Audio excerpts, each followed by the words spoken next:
In the heart of 19th century Bengal, in a small village called Kamarpukur, Sri Ramakrishna Paramahamsa, a divine soul, was born.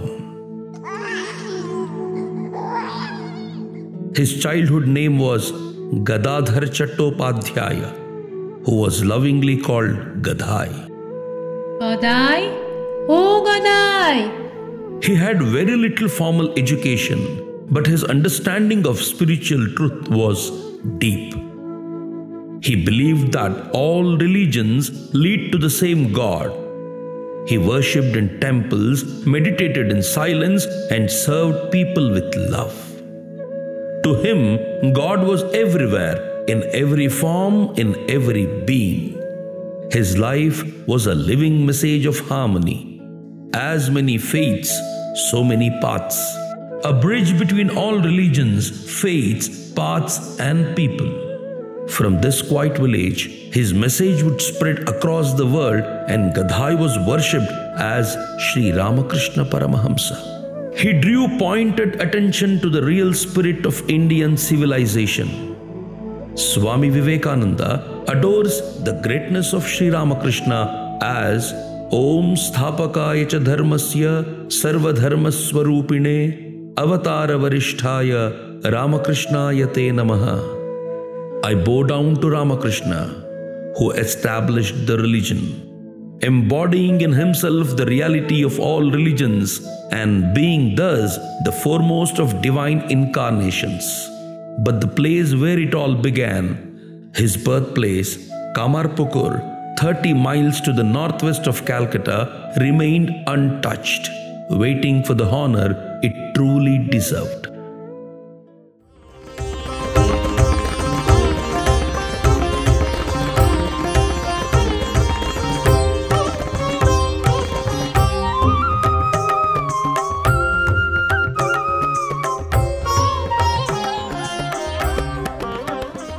In May 11, 1951, the honor was finally given.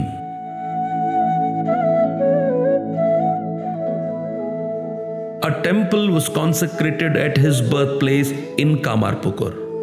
It was a moment of joy, but it came after decades of effort, struggle, and faith.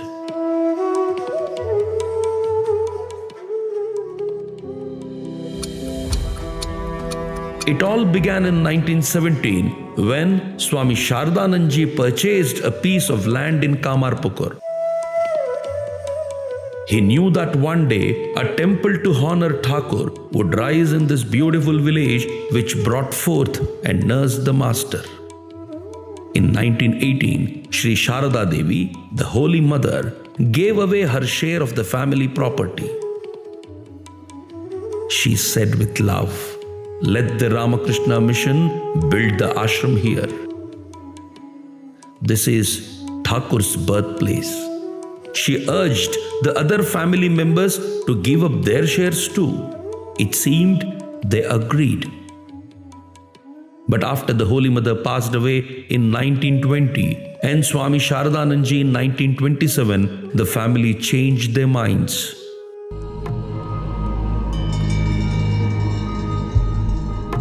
They said, "We want an ashram, but we must be the owners. The monks are not family." The Ramakrishna Mutt continued to try. Swami Shankaranandaji worked for years with patience and humility. Even though the Mutt had little money, they were ready to give all they had because this was Thakur's birthplace. But the price kept rising, and the monks feared someone else might buy the land. So they turned to the government for help. They explained, this land was not just important to Bengal, it was sacred to the whole world. At that time, Kailash Nath Kadju, the governor of West Bengal, understood its value. He helped the government step in and acquire the land. The heirs were paid fairly.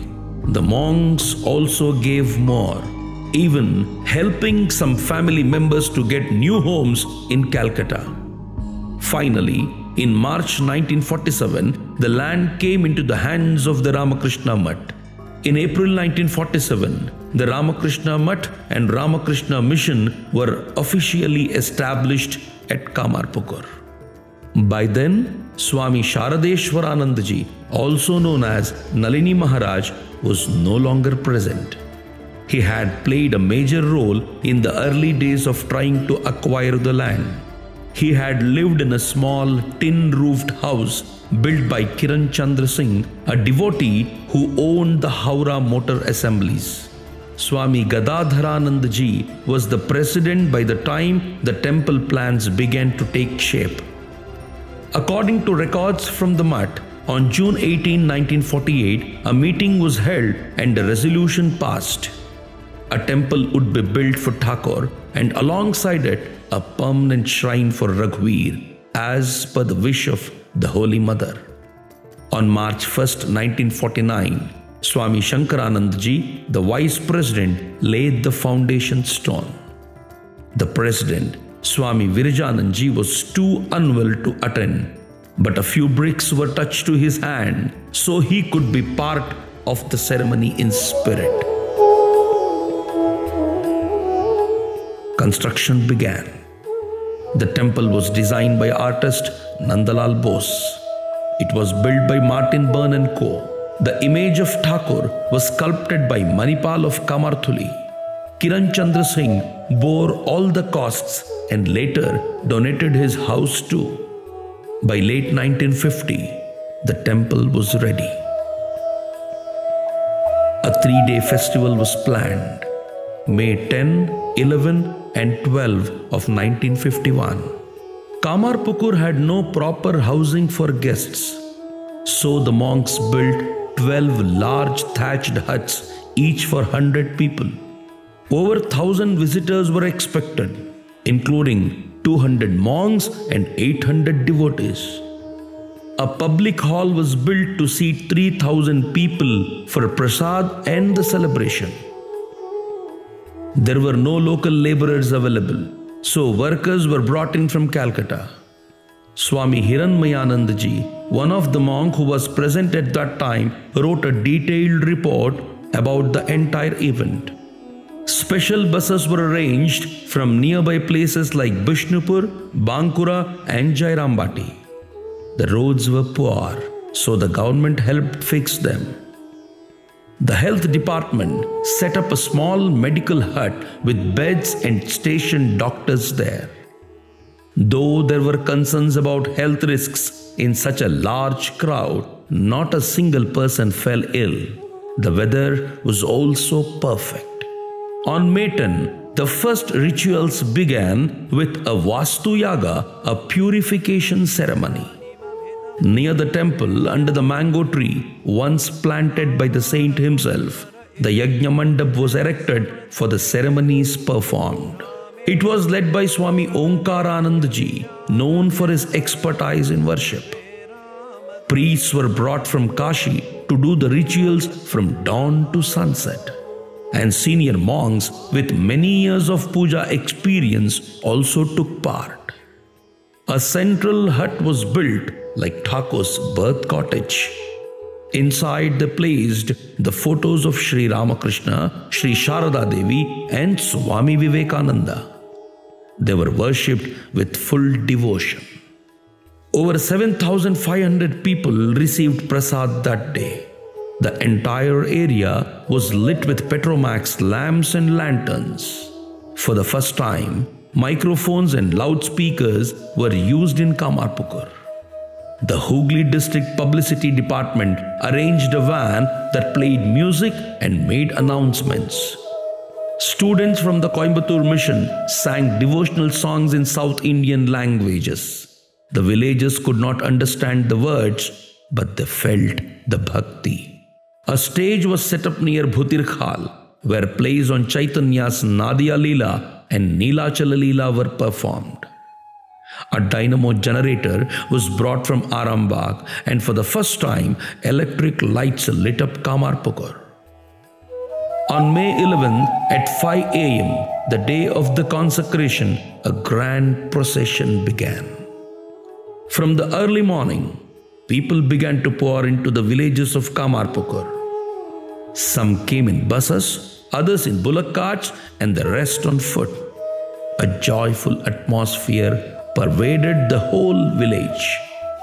Kids and parties came out with music, carrying large pictures of Sri Ramakrishna, Holy Mother, and Swami Vivekananda, and with joyous exclamations of Jai Shri Guru Maharaj Ji Ki Jai, Jai Bhagavan Sri Ramakrishna Deva Ki Jai. These echoed and re-echoed in the hearts of the devotees. Women devotees carried a beautifully decorated picture of Holy Mother, singing their way to Kamarpukur 3 miles away, barefooted and bareheaded. Volunteers were controlling with exemplary patience and courtesy the movement of vast multitude of people. Swami Shankaranandaji led the way, carrying Atmaram, Thakur's relics. Behind him came Swami Vishuddhanandaji, Swami Jyotishwaranandaji carrying the Holy Mother's image, Swami Atma Prakashanandaji carrying Swamiji's relics. They walked around the temple 3 times before entering. Swami Vishuddhanandaji opened the temple doors. Inside, the sacred relics were enshrined. The statue of Sri Ramakrishna suddenly appeared to the devotees as vibrant with life. Thus, 11th May of 1951 saw the installation of the statue of Sri Ramakrishna and his holy relics in the temple built and consecrated in his sacred memory. The entire event was filmed, a rare decision at that time. Later, Swami Shankaranandaji recalled the event. Years ago, Swami Brahmanandaji had given him a dhoti and shawl, saying, "Keep this, it will be useful someday." He wore that very cloth on the day of consecration. He said, "I saw Maharaj standing beside Thakur." That day, over 20,000 people came to Kamarpukur. 7,500 received prasad. The festival ended with Kali Puja on the night of May 11.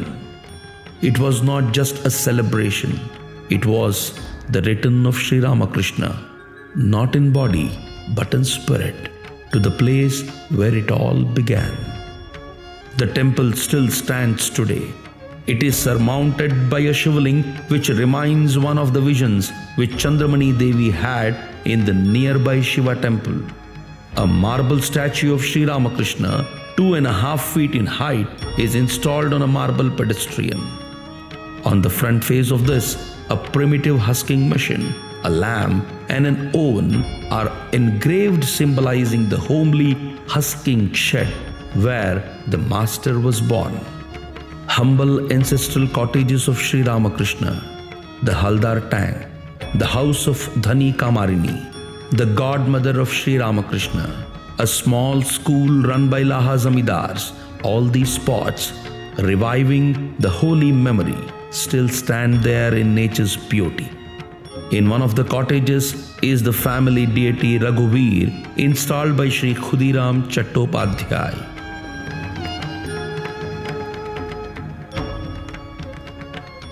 Celebrating 75th year of the temple of Sri Ramakrishna at Kamarpukur.